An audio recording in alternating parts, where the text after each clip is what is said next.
Good evening and welcome to the Linda L. Bean Center.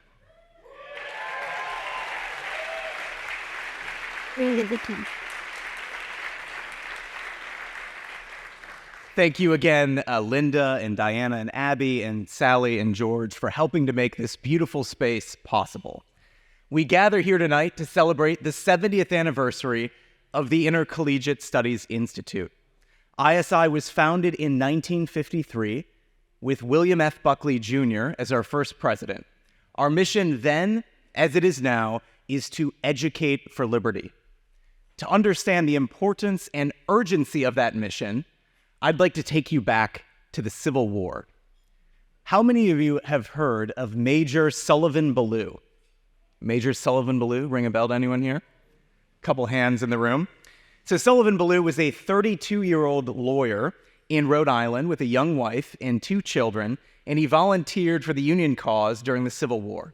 Now he found himself encamped with 2,000 men all around him the night before the Battle of Bull Run, and he was looking up at the stars, and in that moment, he pulled out a pen and wrote the most beautiful letter in all of American history to his 24-year-old wife, Sarah. I'm going to read a short portion of that letter tonight because I think it crystallizes the work of ISI today. My very dear Sarah, I cannot describe to you my feelings on this calm summer night when 2,000 men are sleeping around me, many of them enjoying the last, perhaps before that of death, and I, suspicious that death is creeping behind me with his fatal dart, am communing with God, my country, and thee. I have sought most closely and diligently for a wrong motive in hazarding the happiness of those I loved, and I could not find one. A pure love of my country and the name of honor that I love more than I fear death have called upon me, and I have obeyed. Sarah, my love for you is deathless. It seems to bind me with mighty cables that nothing but omnipotence could break, and yet my love of country comes over me like a strong wind and bears me irresistibly on with all of these chains to the battlefield. That would be the last piece of communication that Sarah would ever receive from her husband. Several days later, he was struck with a cannonball at the Battle of Bull Run. He was left behind on the field to die. He was buried, but his corpse was exhumed from the ground. He was beheaded and burnt.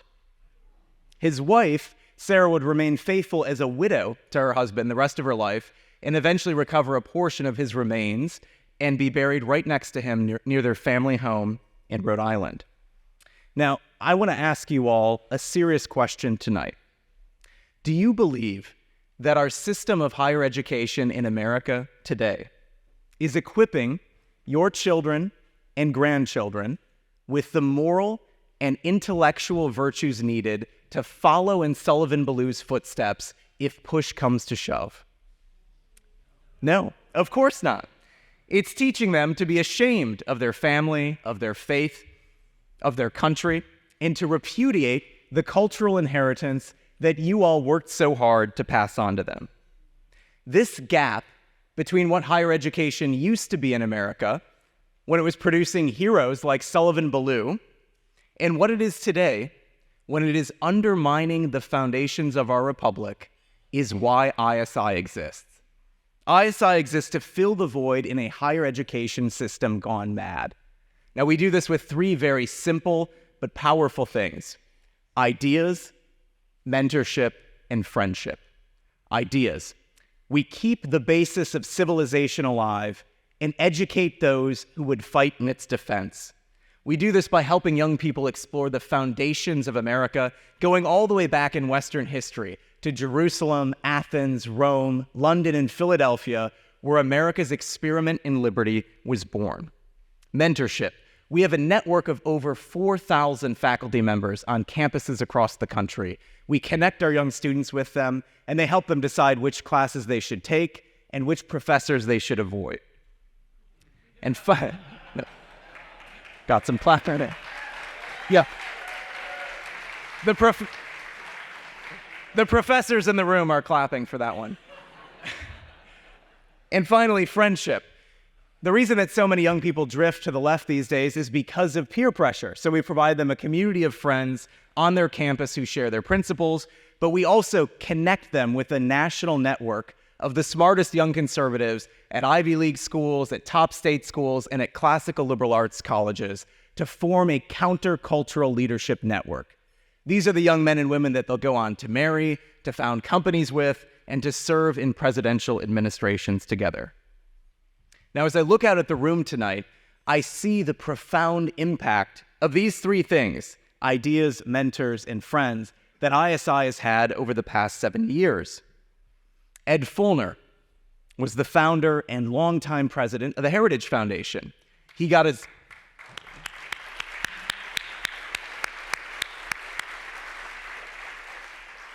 Ed got his start with ISI in the 1960s at Regis College and would go on to be our first ever Richard Weaver Graduate Fellow at the London School of Economics. Elf Regnery is the president of Republic Book Publishers. Now, the Regnery family has published the most significant conservative classics ever to be published in America, from William F. Buckley Jr.'s God and Man at Yale to Russell Kirk's The Conservative Mind. Now, Elf got plugged into ISI when he was 10 years old at the dinner table where his father Henry would talk about ISI every week because he was the chairman. Then Elf would go to college at Beloit and start an ISI chapter.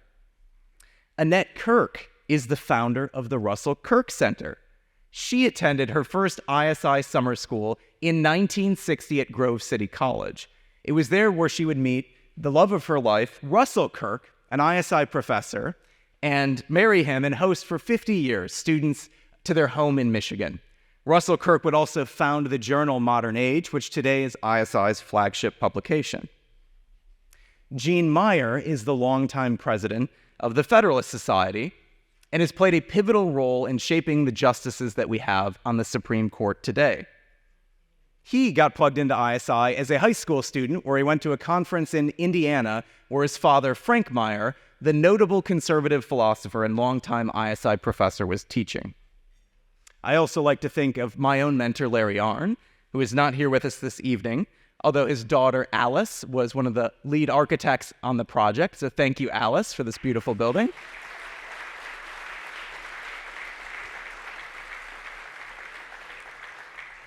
So Larry is the president of Hillsdale College, but he received an ISI Richard Weaver Graduate Fellowship to study at Claremont.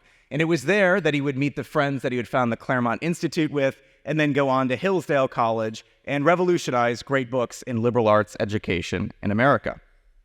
Last but not least, our keynote speaker, Tucker Carlson, was not directly involved with ISI as an undergraduate, but over the years, he's been plugged into our Collegiate Network journalism program, which mentors and trains young journalists, and he's hired many ISI-funded interns and fellows at the Daily Caller, which is a publication that he helped to found.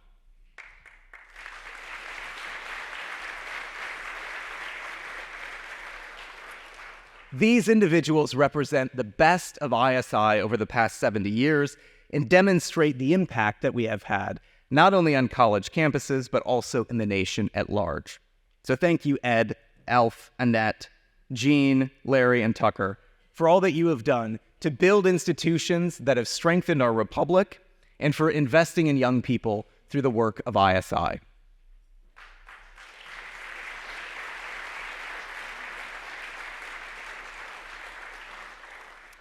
Tonight, we have gratitude for the past 7 decades, but we look forward to the next 70 years of educating for liberty. And there is much work that needs to be done. That work will take place right here in the Linda Bean Center. Now, I mean this from the bottom of my heart.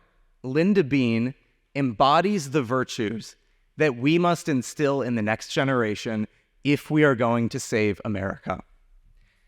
Linda has many virtues, for those of you who know her, but there are 3 that I think are of particular relevance tonight for our cultural crisis. The first one, she has what Pat Buchanan described as a conservatism of the heart. She is equally as comfortable on the docks in Port Clyde, Maine, talking to the lobstermen about their boats, about the conditions at sea, about the kids' Little League games, as she is at Christie's auction house in New York, bidding on a piece of art. She has what Teddy Roosevelt described as a sympathy with plain people and a love of great ideals. And at a time when so many Americans mistrust our institutions, and have outright contempt for America's elite class. It's that disposition that we need to instill in the next generation of leaders. Second, entrepreneurial dynamism. Linda Bean is a force of nature. Nearly every time you talk with her, she's taking care of her workers, mentoring a young CEO, managing her timber, her lobster, her vacation rentals, really packaging up all things Maine and bringing it to the world. It's that entrepreneurial spark that we will ignite in the next generation right here. And finally, Linda has a profound sense of piety for God, for country, and family. The same piety that inspired Sullivan Ballou to lay down his life for his country. No one has done a better job of stewarding the Bean family legacy in Maine than Linda. Nearly every time you talk with her, she's thinking about how she can bring that Maine experience to us all. In fact, the floors that you are sitting on tonight are red oak from her timberland in Harmony, Maine, and the lobster that you're about to enjoy is Maine lobster.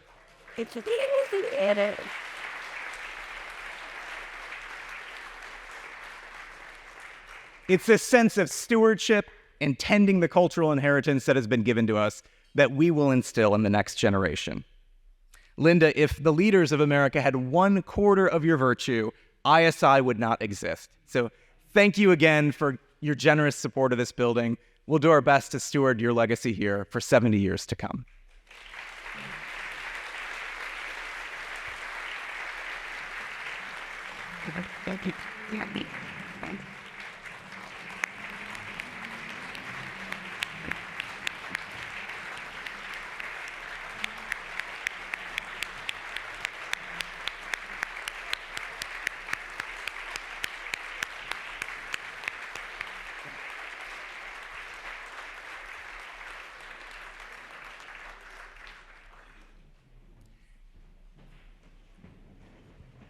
So it's easy to see why someone with Linda's qualities would be drawn to ISI's mission of educating for liberty, but more important, drawn to make an investment in a conference center right here in the Brandywine Valley.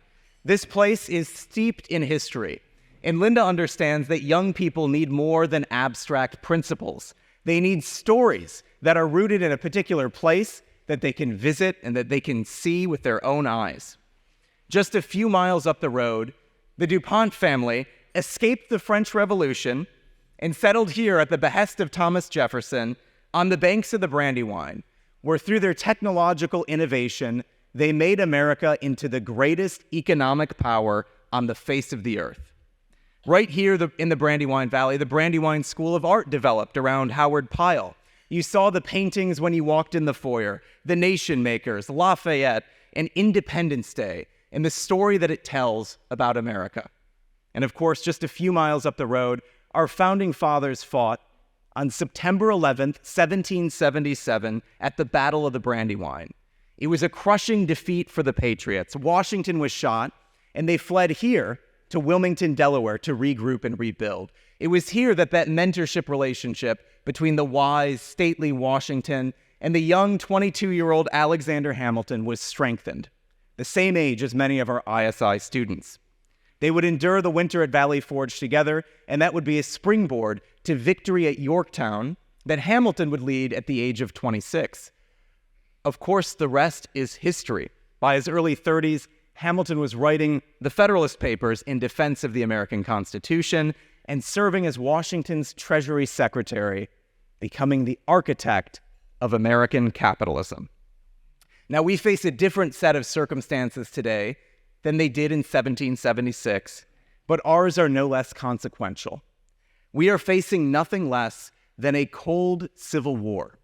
Many of you in this room are even asking whether or not this country that Washington founded, that we the people founded, will be able to survive. We live in uncertain times, but we cannot afford to retreat or to despair. We must take this country back. For the past 70 years, ISI has been boldly standing up for the truth on college campuses and educating the leaders you see in this room who have helped to preserve ordered liberty in America. Today, our mission is clear. We will identify, educate, and mentor the young men and women who will restore the happiness, independence, and greatness of the American people. We have no other choice. Now, I'm going to be honest, it's hard to be down when you work at an organization like ISI, because nearly every week we interact with dozens, hundreds of young people who share all of your values, who are eager to learn, and we connect them with professors who are delighted to teach them. Tonight, you're actually going to hear from a couple of our students.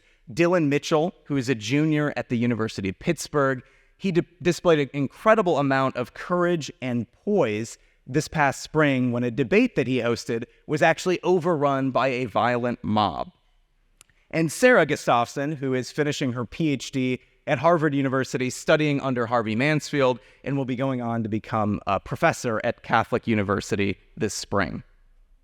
As I look at this community we're building here at ISI, I am confident that together we will defend the best of the Western and American tradition and defeat the culture of repudiation that is trying to destroy it.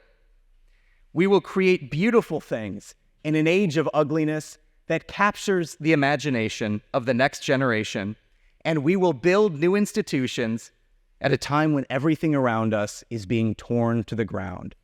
I am hopeful. We at ISI are hopeful. America's past, like her future, runs through the Brandywine Valley, and that future begins right here tonight. Thank you.